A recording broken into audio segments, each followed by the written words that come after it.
Hai guys, jangan lupa tonton sampai habis agar tidak gagal paham.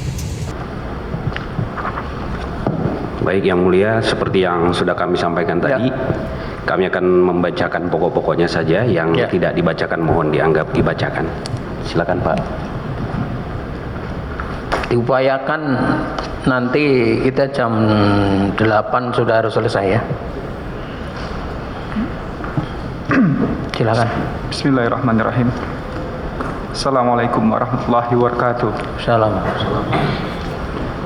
Nota pembelaan pledoi terhadap surat tuntutan jaksa penuntut umum nomor 09 garing TUT titik 01 titik 06 garing 24 garing 01 garing 2023 tanggal 30 Januari 2023 atas nama John Irfan Kenway dalam perkara tindak pidana korupsi nomor 74 garing PIT sus strip TPK garing 2022 garing PN Jakarta Pusat pada Pengadilan Negeri Jakarta Pusat, Jakarta 6 Februari 2023. Nota pembelaan pledoi perkara nomor 74 garing Pitsus strip TPK garing 2022 garing PN Jakarta Pusat, Pengadilan Tindak Pidana Korupsi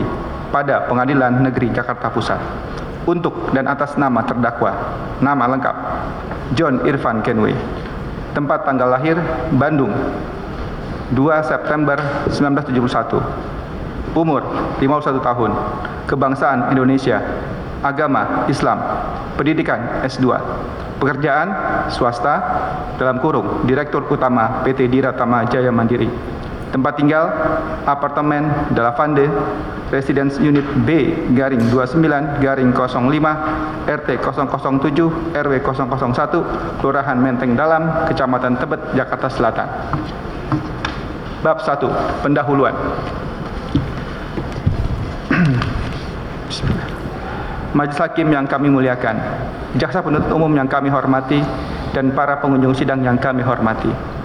Pertama-tama, perkenankan kami selaku penasihat hukum terdakwa John Irfan Kenway untuk mengucapkan puji dan syukur kehadirat Allah Tuhan Yang Maha Kuasa. Oleh karena berkat dan rahmatnya sehingga kita semua dapat menjalankan tugas dan tanggung jawab kita masing-masing sampai dengan saat ini. Tak lupa pula kami mengucapkan apresiasi yang setinggi-tingginya kepada Yang Mulia Majelis Hakim yang telah memimpin jalannya pemeriksaan persidangan ini dengan penuh kesabaran, ketelitian, arif dan bijaksana demi memperolehnya kebenaran material dalam mengungkap kebenaran dalam perkara ini. Bahkan pemeriksaan sidang perkara ini termasuk sidang perkara korupsi yang diselesaikan dengan cepat seperti yang dimaksud dalam KUHP, bahwa sidang pengadilan dilakukan dengan cepat dan biaya ringan. Dengan sidang yang dilakukan secara cepat dan cermat ini, sekali lagi kami sampaikan penghargaan yang tinggi, tentu dengan harapan yang besar bahwa persidangan ini akan memberikan keputusan yang seadil-adilnya terhadap terdakwa. Selain itu, teriring rasa hormat kepada saudara jaksa penuntut umum yang telah melaksanakan tugasnya dengan profesional sejak awal hingga dibacakannya tuntutan pidana di muka persidangan ini. Meskipun tentu saja ada perbedaan pandangan antara kami dan penuntut umum dalam hal memberikan penilaian terhadap fakta yang terungkap dalam persidangan ini. Penghargaan yang sama kami juga sampaikan kepada panitera pengganti yang dengan sabar mengatur jadwal persidangan dan secara seksama, cermat dan teliti mencatat segala sesuatu yang terungkap di persidangan, baik keterangan para saksi maupun keterangan terdakwa, serta hal-hal lain yang menjadi fakta hukum di muka persidangan, sehingga dapat dijadikan sebagai acuan dan bahan pertimbangan bagi Yang Mulia Majelis Hakim dalam menyusun pertimbangan hukum dan memberikan keputusannya. Allah Tuhan Yang Maha Kuasa berfirman dalam kitab suci Al-Quran surat Al-Maidah ayat 8 yang berbunyi, "Hai orang-orang yang beriman, hendaklah kamu jadi orang-orang yang selalu menegakkan kebenaran karena Allah menjadi saksi dengan adil, dan janganlah sekali-kali kebencianmu terhadap suatu kaum mendorong kamu untuk berlaku tidak adil. Berlaku adillah, karena adil itu lebih dekat kepada takwa. dan bertakwalah kepada Allah. Sesungguhnya Allah Maha mengetahui apa yang kamu kerjakan. Majelis Hakim yang mulia, kami bersyukur bahwa pada hari ini kami dapat melaksanakan tugas profesional kami, menyampaikan pembelaan sesuai dengan fakta yang terungkap dan terbukti menurut hasil pemeriksaan di persidangan dalam perkara terdakwa John Irfan Kenway yang dituntut dengan dakwaan alternatif ke-1, yaitu melanggar pasal 2 ayat 1 junto pasal 18 Undang-Undang RI nomor 31 tahun 1999 tentang pemberantasan tindak pidana korupsi yang telah diubah dengan Undang-Undang nomor 20 tahun 2001 tentang perubahan atas Undang-Undang nomor 31 tahun 1999 tentang pemberantasan tindak pidana korupsi junto pasal 55 ayat 1 ke-1 KUH pidana junto pasal 64 ayat 1 KUHP. Kami selaku penasihat hukum yang selalu mendampingi terdakwa John Irfan Kenway dalam setiap proses persidangan juga ingin menyampaikan permohonan maaf apabila terdapat kekhilafan baik dalam bertutur kata ataupun dalam bersikap, karena kodrat manusia biasa adalah tidak luput dari kesalahan. Hal tersebut tentunya bukan bermaksud untuk menyinggung pihak manapun, melainkan semata-mata demi mencari kebenaran yang hakiki, sehingga dalam proses persidangan ini dapat terungkap fakta-fakta yang sebenarnya, khususnya terhadap pihak-pihak yang terkait dalam perkara akwo. Majelis Hakim yang mulia, bahwa sebagaimana kita pahami, proses hukum yang dikehendaki oleh Kitab Undang-Undang Hukum Acara Pidana atau KUHP adalah proses hukum yang berkeadilan. Seseorang akan dihukum sesuai dengan kejahatan yang dilakukan. Bahkan dikatakan dalam penjelasan umum KUHP, setiap orang yang disangka, ditangkap, ditahan, dituntut, dan atau dihadapkan di muka sidang pengadilan wajib dianggap tidak bersalah sampai adanya putusan pengadilan yang menyatakan kesalahannya dan memperoleh kekuatan hukum tetap. Proses hukum yang dikenal dengan dalam kepustakaan sebagai due process of law. Bahwa yang hendak kami tegaskan dalam kesempatan ini adalah bahwa seseorang tidak dapat dihukum tanpa ada kejahatan yang nyata dilakukannya. Orang tidak boleh dihukum dengan asumsi atau karena ada dugaan mengetahui suatu perbuatan pidana.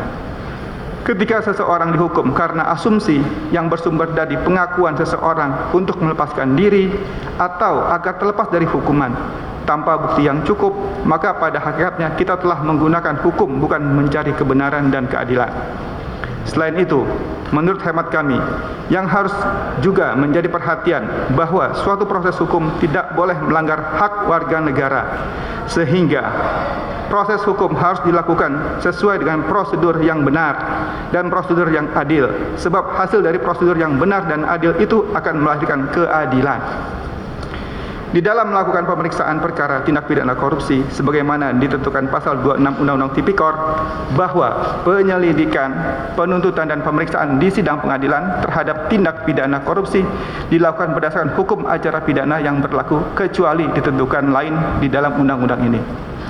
Sebagaimana kita ketahui bersama bahwa sistem pembuktian yang kita anut dalam hukum pidana adalah sistem negatif fatality, yaitu keyakinan yang disertai dengan mempergunakan alat bukti yang sah menurut undang-undang. Hal ini nampak di dalam pasal 183 KUHP yang berbunyi sebagai berikut. Hakim tidak boleh menjatuhkan putusan pidana kepada seseorang kecuali apabila dengan sekurang-kurangnya dua alat bukti yang sah ia memperoleh keyakinan dan suatu tindak pidana benar-benar terjadi dan bahwa terdakwalah yang benar yang bersalah melakukannya. Sebagaimana dinyatakan dalam pasal 184 ayat 1 KUHP bahwa alat bukti yang sah adalah keterangan saksi, keterangan ahli, surat petunjuk dan keterangan terdakwa.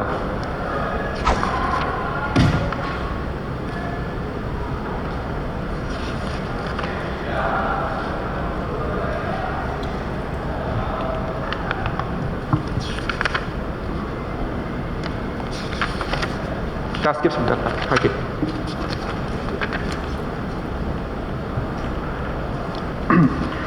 Majelis Hakim yang mulia, jaksa penuntut umum yang kami hormati dan pengunjung sidang yang kami hormati. Adapun pembahasan secara yuridis atas unsur-unsur pasal yang dilakukan ini akan kami buktikan secara khusus dalam analisa yuridis yang merupakan bagian tak terpisahkan dari argumen yang sudah kami sampaikan di atas. dengan pembahasan sebagai berikut. Bab 1 pendahuluan, bab 2 adalah tanggapan atas tuntutan, bab 3 fakta sidang, bab 4 fakta hukum, bab 5 analisa yuridis terhadap dakwaan, bab 6 kesimpulan dan penutup. Bahwa kami percaya Yang Mulia Majelis Hakim yang menangani perkara Akwo yang telah melakukan pemeriksaan yang terbuka dan akan bersikap adil dan tanpa tekanan dari pihak manapun, akan memberikan putusan yang sangat adil, adil bagi terdakwa, adil bagi kita semua, sehingga penghormatan terhadap 3 prinsip dasar negara, sehingga penghormatan terhadap 3 prinsip dasar negara hukum, yaitu supremasi hukum, kesetaraan di hadap hukum, dan penegakan hukum dengan cara tidak bertentangan dengan hukum, dapat berjalan dengan baik dan dipatuhi oleh semua pihak. Majelis Hakim yang mulia, jaksa penuntut umum yang kami hormati, dan pengunjung sidang yang kami hormati, izinkan di akhir bab pendahuluan ini kami menyampaikan satu ayat dalam Al-Quran yang termaktub dalam surat An-Nisa ayat 135 yang berbunyi, wahai orang-orang yang beriman, jadilah kamu orang-orang yang benar-benar penegak keadilan, menjadi saksi karena Allah, biarpun terhadap dirimu sendiri atau ibu bapak dan kaum kerabatmu. Jika ia kaya ataupun miskin, maka Allah lebih tahu kemaslahatannya. Maka janganlah kamu mengikuti hawa nafsu karena ingin menyimpang dari kebenaran. Dan jika kamu memutarbalikkan kata-kata atau enggan menjadi saksi, maka sesungguhnya Allah adalah Maha mengetahui segala apa yang kamu ketahui dan apa yang kamu kerjakan. Demikian pendahuluan bab 1, kami teruskan pada rekannya. Oke, terima kasih. Izin melanjutkan majelis.